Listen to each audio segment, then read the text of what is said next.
Frédéric Martel, bonsoir.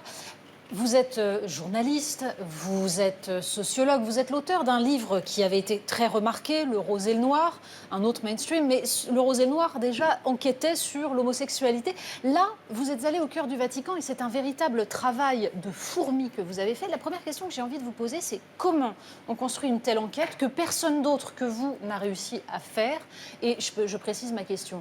Vous êtes homosexuel, assumé totalement. Qu'est-ce que ça change quand on fait une enquête comme celle-là? C'est évidemment une des clés d'enquête. À partir du moment où vous partagez, vous avez une empathie avec les personnages de votre livre. Je précise d'ailleurs que pour moi, qu'un cardinal, un évêque, un prêtre soit homosexuel ne me pose aucun problème. Ça devrait être une option parmi d'autres. Donc l'accès se passe notamment par un réseau de prêtres gays et aussi par la suite, grâce à celui-ci, aussi à des gardes suisses, à la prostitution et aussi à un travail que j'ai mené dans une trentaine d'autres pays.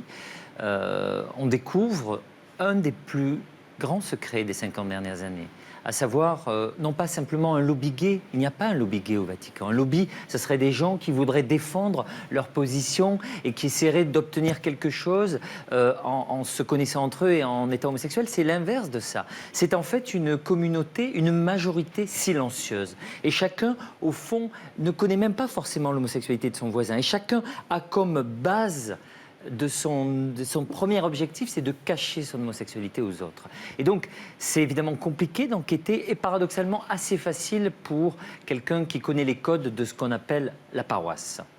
Alors justement, vous racontez, il y a quand même des scènes absolument ahurissantes dans votre livre. On rencontre le cardinal Burke, cardinal américain ultra réactionnaire, qui est entouré de jeunes séminaristes, toujours très beaux, il aime les éphèbes visiblement. On rencontre des gardes suisses qui se font harceler et...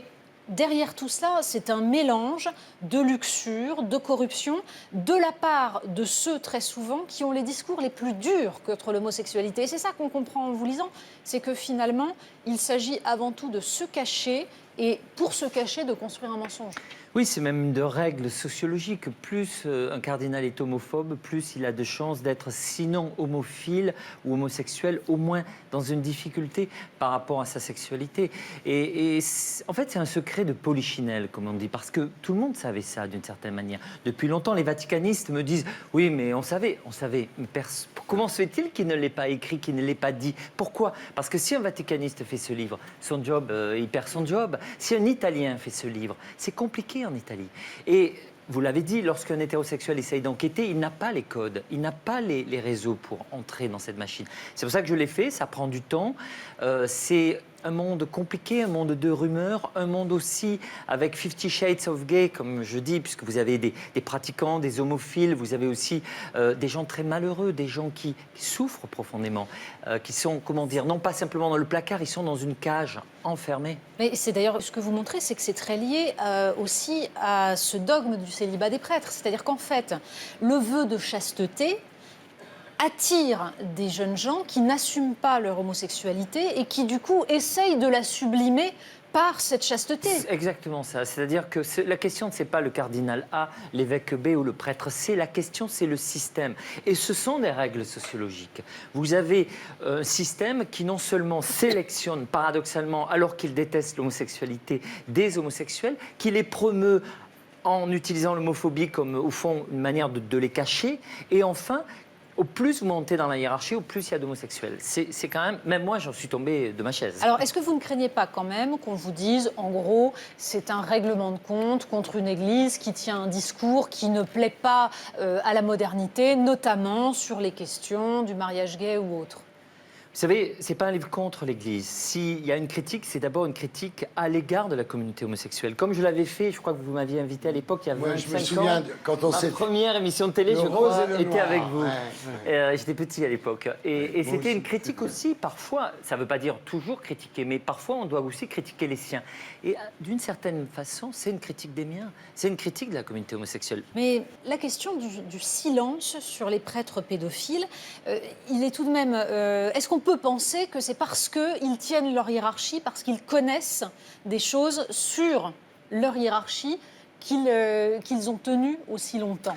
Est-ce qu'on peut expliquer ça de cette façon? Alors vous avez raison, c'est mon hypothèse, c'est que cette homosexualité massive, cette majorité silencieuse, a des effets considérables, non seulement sur la doctrine, depuis au moins Paul VI, mais aussi sur le fonctionnement et toutes sortes de distorsions de l'Église. C'est le cas du préservatif, par exemple, dont l'explication est quand même, au fond, jamais personne n'a compris pourquoi l'Église interdisait le préservatif, qui a quand même tué 35 millions de personnes. Ce n'est pas l'Église qui est responsable de ça, seule, bien sûr, mais disons que sa position sur le préservatif n'a pas aidé. Or, on découvre, et je montre, que la moitié des cardinaux qui ont pris cette décision avec le pape, la moitié était ou homophile ou homosexuel, et je dirais c'est au minimum. Donc il y a des effets. S'agissant des abus sexuels, c'est évidemment très complexe. Dans la question de l'Église et de ces abus, il y a une spécificité. C'est qu'à 85%, ces abus sont homosexuels, sont sur des hommes majeurs, souvent des séminaristes, ou sur des garçons mineurs. Et là, c'est là que les choses se compliquent, et c'est une analyse complexe. D'abord, vous avez une homosexualité refoulée, sublimée, la haine de soi, qui peut mener, dans certains cas, à des pratiques de ce type. Et puis, vous avez le cover-up. La vraie clé, c'est le cover-up, c'est-à-dire on couvre les abus pour des raisons qui sont liées à cette culture du secret. Alors il y a justement une figure qui s'en sort dans votre livre, c'est le pape François. Parce qu'on comprend que, contrairement aux autres, non seulement il a eu des propos, je le disais tout à l'heure, qui sommes-nous pour juger, des propos plus tolérants vis-à-vis de l'homosexualité, mais parallèlement, il combat ce qu'il estime être une corruption au sein de la curie, et c'est un combat qui est un combat politique extrêmement violent. Est-ce que vous pensez que les catholiques doivent soutenir le pape François dans cette volonté? Est-ce que ce livre est une façon d'essayer de sauver ce combat, d'inciter tous les catholiques à se mêler de cette histoire? La corruption, le mot que vous employez, c'est pas l'homosexualité. La corruption, c'est le mensonge sur cette homosexualité massive. Et au fond, ce pape, pour être honnête, moi, je ne suis pas catholique, j'ai arrêté d'être catholique à 12 ans, vous voyez, c'est il y a assez longtemps. Je ne l'aimais pas beaucoup à l'origine. C'est un Argentin, jésuite, péroniste, comme on dit, et puis, vous savez, pour qui une demi-vérité est aussi un demi-mensonge. Un jour, il est pro-gay, un jour, il est anti-gay. C'est assez compliqué de le suivre. Et puis, j'ai compris peu à peu qu'il était lui-même pris dans un piège. Et ce piège lui est tendu par son opposition d'extrême droite, extrêmement violente, qui lui reproche et lui s'oppose à son libéralisme sexuel, si vous voulez. Or, cette opposition, elle est essentiellement composée d'homophiles et d'homosexuels cachés. Et c'est là où le problème devient gigantesque. C'est abyssal, cette histoire. Et ce qui est intéressant, c'est que le pape, au fond, nous le dit. Régulièrement, vous l'avez répété, il parle des rigides qui mènent une double vie. Il attaque les schizophrènes, les hypocrites.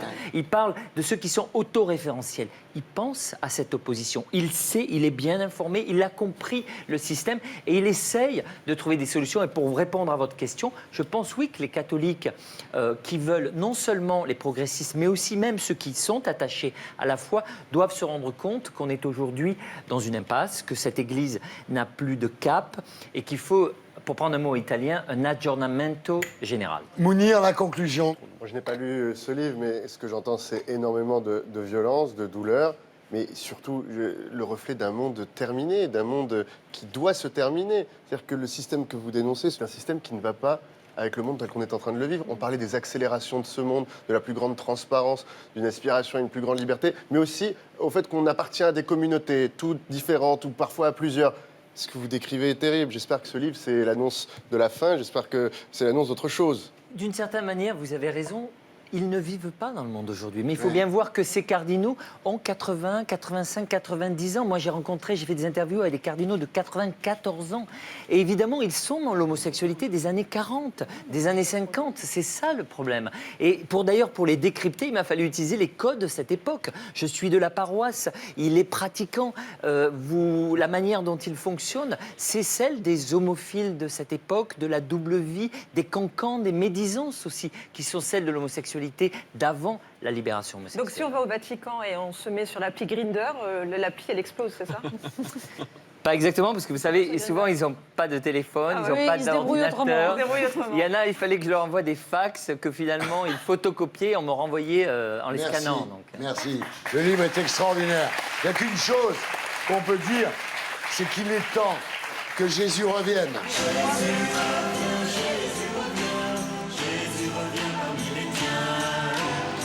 De la croix, dit que chemin, toi qui me connais si